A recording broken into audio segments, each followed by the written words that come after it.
potongan-potongan masa lalu semakin jelas muncul ke permukaan. Suatu hal yang disadari oleh para peneliti ini, penemuan ini tidak akan menjadi sesuatu yang spektakuler seperti yang terjadi di Pompei. Aliran awan panas yang menghancurkan kawasan pemukiman di sekitar Tambora itu temperaturnya lebih tinggi sampai mencapai sekitar 800 derajat. Sedang di Pompei itu kira-kira 500 derajat Celcius. Dan di sana sama dengan di sini tidak ada satupun yang dapat meloloskan diri dengan kecepatan luncuran dari awan panas itu yang mencapai 300 km per jam. Bedanya di Tambora ini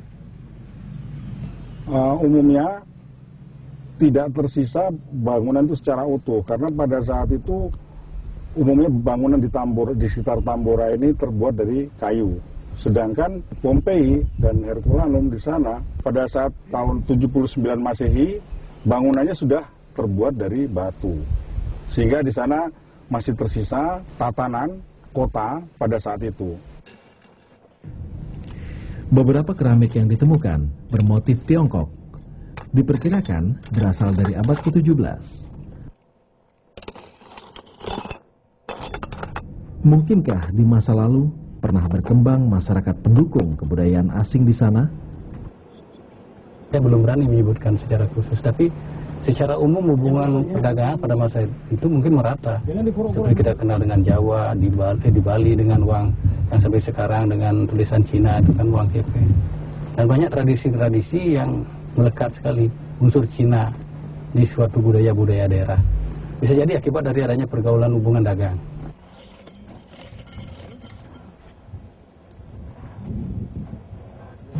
Ada 2 kota ekskavasi yang nampaknya potensial karena ditemukan jumlah temuan arkeologi yang signifikan. Dia mengidentifikasikan bahwa pernah terjadi kehidupan ya dalam artian pada masa bencana 1815. Sisa-sisanya masih kita temukan saat ini.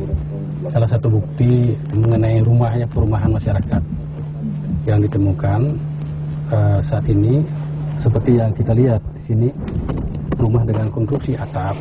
Ini pada umumnya rumah-rumah tradisional ya, rumah masa itu. Komponen perumahannya kebanyakan komponen biologis ya, jadi kemudian ada ini utuh sekali bagian atap dengan ikatan atap rumbia, kemudian juga dengan gedek ada yang umumnya dipakai pada dinding rumah.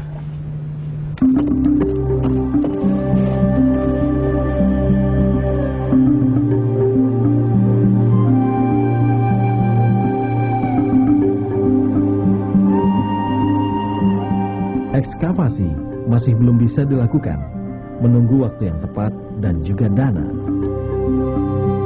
Ekspedisi berakhir dengan sejumlah catatan. Bukti-bukti yang ada tentu belum cukup kuat untuk mendukung asumsi kerajaan yang hilang itu. Namun sebagai saksi bisu salah satu bencana terbesar dalam sejarah dunia, benda-benda ini telah cukup berbicara.